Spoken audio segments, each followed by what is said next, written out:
Hey everybody, how's it going? In our last video, we looked at the difference between instance variables and class variables. And in this video, we'll be learning about the difference between regular methods, class methods, and static methods. And a lot of people get confused as to the difference between class methods and static methods, so we'll definitely go over that in detail. So as we learned in our previous videos, regular methods in a class automatically take the instance as the first argument. And by convention, we were calling this self. So if a regular method automatically takes in the instance as the first argument, then how can we change this so that it instead automatically takes the class as the first argument? Now to do that, we're going to use class methods. And to turn a regular method into a class method, it's as easy as adding a decorator to the top called class method.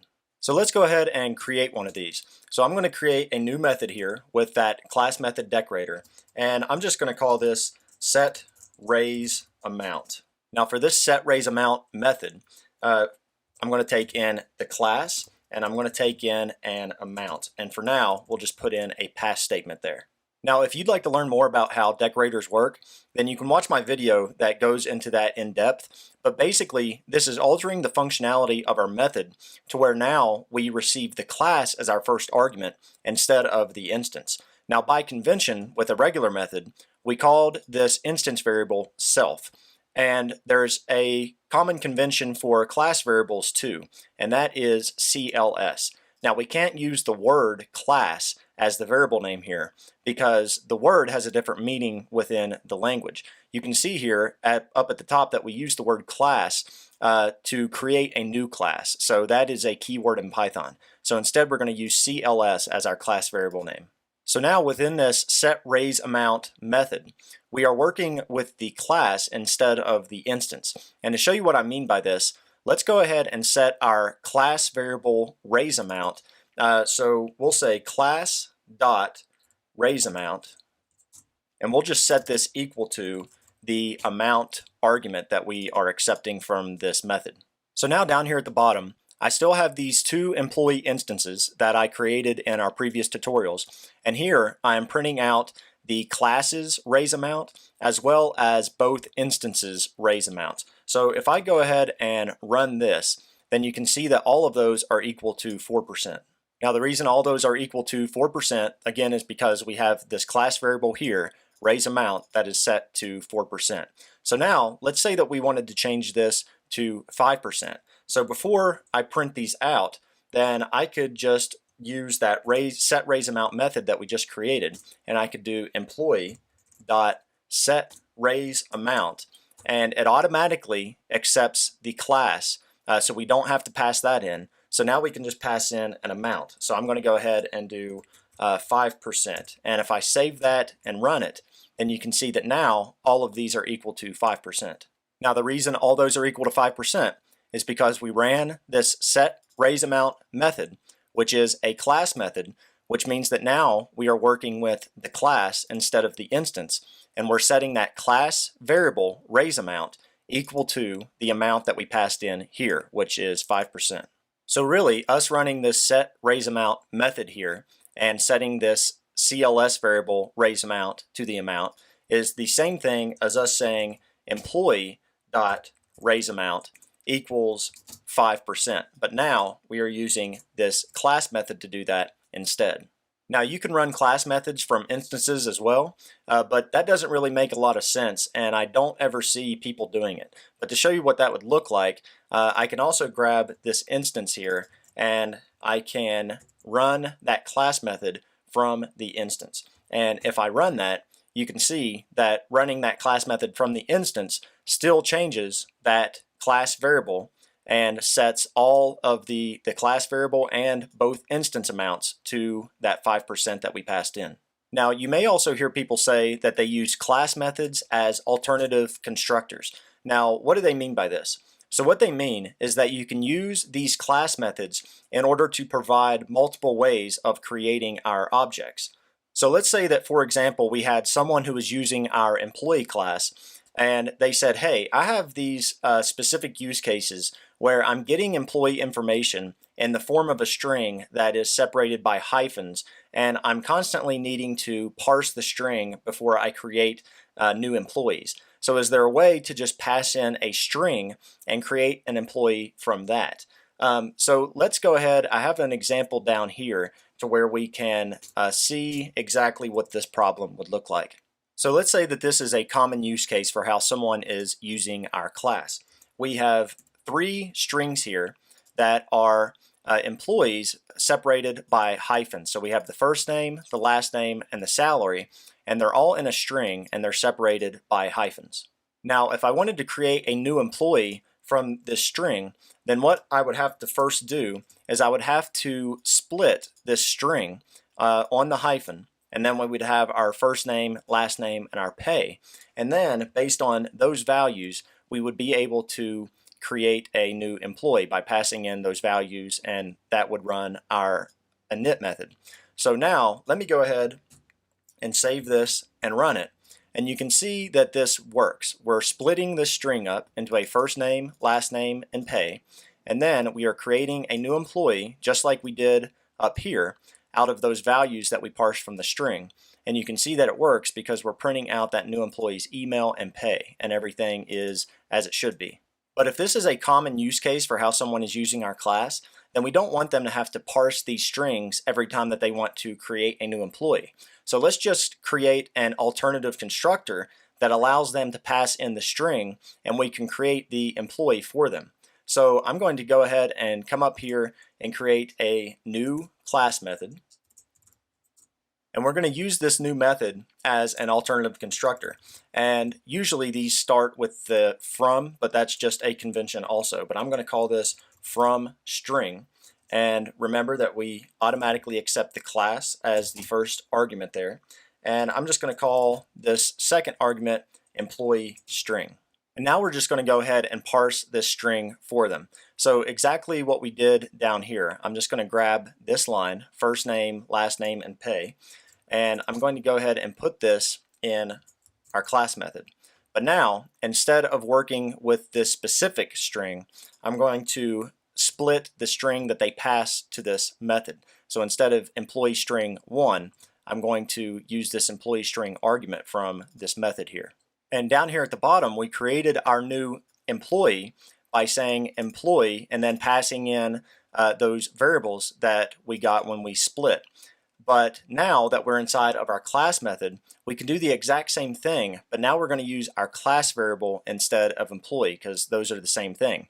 So I'm going to go ahead and grab this line here and paste it in, but now I'm going to use this class instead of employee since that's basically the same thing. So this line is going to create that new employee, and now that we've created that new employee, we also need to return it so that they can receive that employee object when this method is called. So I'm just going to return that new employee object. Okay, so now our alternative constructor is done. So now I can delete this line here, and now instead of someone needing to parse the string themselves, we've provided them with this from string method that they can call, and you see here that they are just passing in this employee string 1, and it comes in here and it splits that string on the hyphen and then creates a new employee object and then returns that employee object. So now if I save this and run it, you can see that we got the exact same values. So now they'd have no need to parse these strings anymore. We've provided them with a from string alternative constructor, and now they can just pass in those strings and get their new employee objects. So when people say that they use class methods as alternative constructors, then this is what they mean. Now, if you want to see a real-world example of this, then I have the datetime module pulled up here, and there are several ways that we can create new date times. And if you search for class method within the datetime module, then you can see an example of some of these. So the default way of creating a datetime object is to say something like datetime and then pass in the year, month, and date. But if we look here at these class methods, which are alternative constructors, then what they do is they have this from timestamp, and you can use the current time, which is today. And they have a couple of other examples here as well. And you can see that they're basically doing the same thing that we just did in our example. So you can see that they are accepting the class and a timestamp with this from timestamp constructor.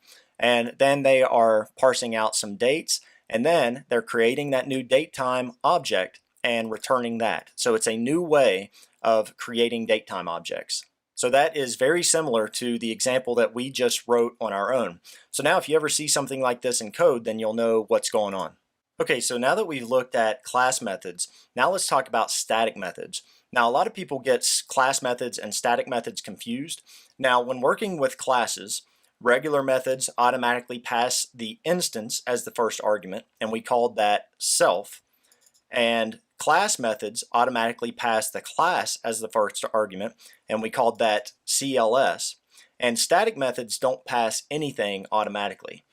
They don't pass the instance or the class. So really, they behave just like regular functions, except we include them in our classes because they have some logical connection with the class. So let's go ahead and take a look at an example so that we know what we mean here. So I'm going to go ahead and delete these lines here. So let's say that we wanted a simple function that would take in a date and return whether or not that was a work day. So that has a logical connection to our employee class, but it doesn't actually depend on any specific instance or class variable. So instead, I'm going to make this a static method. So to create a static method, it's just as easy as a class method, and we're also going to use a decorator. That decorator is going to be static method. So I'm going to call this method isWorkday. Now remember, static methods don't take the instance or the class as the first argument, so we can just pass in the arguments that we want to work with. And I'm going to take in a day here and return whether or not that is a work day. So to make this a simple example, I'm not going to do anything too complicated. I'm just going to return whether or not our day falls on a weekday. So in Python, dates have these weekday methods where Monday is equal to 0 and Sunday is equal to 6 and all the other days in between. So if I wanted to return whether this is a weekday, then I could just say day.weekday. If that is equal to 5, which is a Saturday, and I'm going to go ahead and just copy this line here and say, or if that day is equal to 6, which is a Sunday, then I'm going to return false. And if it doesn't hit that conditional, then it means that it's a weekday. So I'm just going to return true. Now sometimes people write regular methods or class methods that actually should be static methods, and usually a giveaway that a method should be a static method is if you don't access the instance or the class anywhere within the function. So say that I had this class method up here. You can see that I'm using that class variable there. But if I wasn't using it anywhere within that method, then it probably doesn't need to be a class method. And the same with regular methods. If you're not using that self variable, then you probably want to check and see if that would be appropriate to use a static method in that place. Okay, so now let's go down here and see if our static method is working. So I'm just going to go ahead and uncomment out these couple of lines here. And all I'm doing here is I'm importing the datetime module, and then I'm creating a new date. And if I wanted to use our new static method here that checks whether this date is a weekday, then I can just print out the employee.isWorkday and pass in that date. So if I run that, oh, and I got an error there because whenever I copied and pasted, I forgot to take out this second if. I really want that to say if the weekday is equal to 5 or the weekday is equal to 6. So now if I save that and run it, then you can see that this day that I passed in is false because that's actually a Sunday. Now if I replace this with the 11th and run that, now you can see that it's a Monday, so you can see that isWorkday returns true. Okay, so I think that is going to do it for this video. In this video, we learned the difference between regular instance methods, class methods, which can also be used as alternative constructors, and static methods, which don't operate on the instance or the class. So I hope all of that made sense to everyone, but if you do have any questions about anything that we covered, then feel free to ask in the comment section below, and I'll do my best to answer those.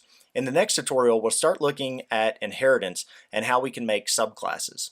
Now, if you enjoy these tutorials and would like to support them, then there are several ways you can do that. The easiest way is to simply like the video and give it a thumbs up, and also it's a huge help to share these videos with anyone who you think would find them useful.